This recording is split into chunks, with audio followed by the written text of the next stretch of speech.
Good afternoon guys. आज है 23 मई। आज मैं आपके लिए दोबारा से करंट अफेयर्स की सीरीज लेकर आ चुका हूँ। तो चलिए पहले क्वेश्चन से स्टार्ट करते हैं।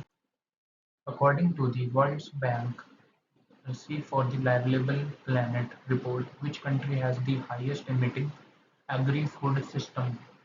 सबसे ज़्यादा एग्री फूड का मतलब एग्रीकल्चर सबसे ज़्यादा कहाँ पर है? तो इसकी रैंक में सबसे हाईएस्ट नंबर पे कौन सा देश आया है? तो ये आया है चाइना। ठीक है, अगले क्वेश्चन पे चलते हैं। Who has been recently elected as the president of Chad?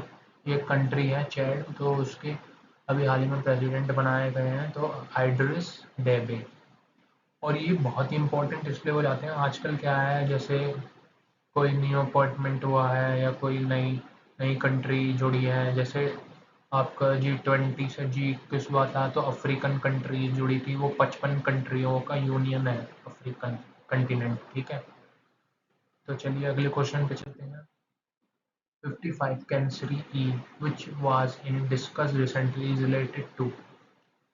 ये 55 कैंसरी ई अभी रिसेंटली में डिस्कशन हो रहा है, मतलब हाल ही में ये न्यूज़ में है। तो ये क्या है, ये किस चीज़ से रिलेटेड है? तो ये न्यूली डिस्कवर्ड प्लैनेट है।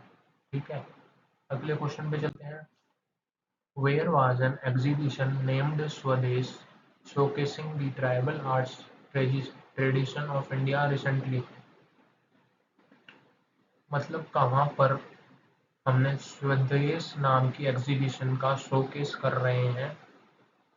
तो वो कहाँ पर करा जा रहा है? दुबई में। आजकल बहुत ही हमारा इन्वेस्टमेंट हो रहा है दुबई में और बहुत ही ज़्यादा ऑर्गेनाइजेशंस हो रही हैं। ठीक है, अगले क्वेश्चन पे चलते हैं।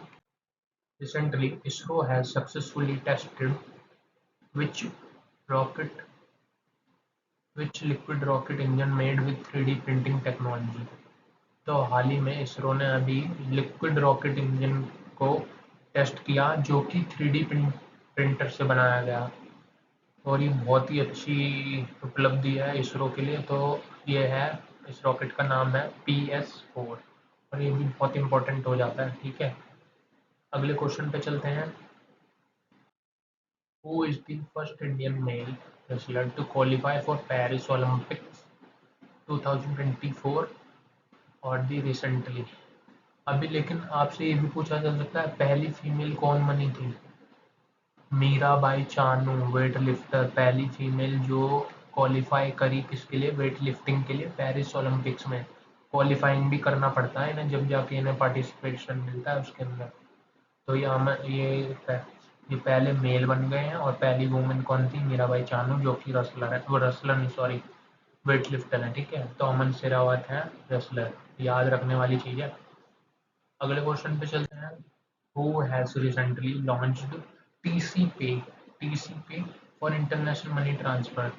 तो अभी हाल ही में टीसी पे लॉन्च करा गया है। ये इंटरनेशनल मनी के लिए लॉन्च करा गया है, जैसे किसी को बाहर पैसा भेजना है, मतलब बाहर देश में ट्रांजेक्शन करने हैं। तो ये क्या नाम है इसका? थॉमस कुक इंडिया, तो इंडिया के द्वारा। ठीक है, अगले क्वेश्चन पे चलते हैं। When has National Technological Day 2024 been celebrated recently? हाल ही में टेक्नोलॉजिकल डे सेलिब्रेट कब करा गया? तो ये करा गया था 11 मई को। ठीक है, अगले क्वेश्चन पे चलते हैं। James Anderson who recently announced his retirement from international cricket is related to? मतलब जेम एंडरसन है, उन्होंने अपनी रिटायरमेंट के लिए अनाउंस कर दिया है और वो क्रिकेट टीम से बिलोंग करते हैं और वो कहाँ के हैं? इंग्लैंड के। ठीक है, अगले क्वेश्चन पे चलते हैं। Where has BSNL recently announced the launch of 4G service across the India? मतलब हाल ही BSNL एक मिनी रत्ना कंपनी है भारत के द्वारा, ये PSU है। और इसमें हाल ही में अभी 4G सर्विस स्टार्ट करी जा रही है, क्योंकि भाई सरकारी है ना, तो इसमें थोड़ा स्लो भी चलता है इसके। पर अभी इन्होंने वैसे ही चालू नहीं करी थी, इन्होंने इंटरनेट सर्विस में ज़्यादा थे। तो अभी अगस्त के महीने से इन्होंने इनके काफ़ी सारे पर बताया जा रहा है कि 4G के भी टावर लग रहे हैं और 5G के भी टावर लग रहे हैं।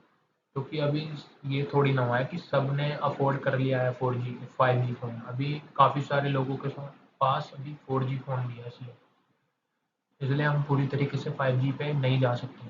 ठीक है गाइज, आज के लिए इतने ही क्वेश्चन थे, बहुत ही इंपॉर्टेंट है करंट अफेयर्स के लिए, तो आप इन्हें लर्न कर लीजिएगा और नोट कर लीजिएगा और stay connected with me for more updates. Okay, thank you, good bye.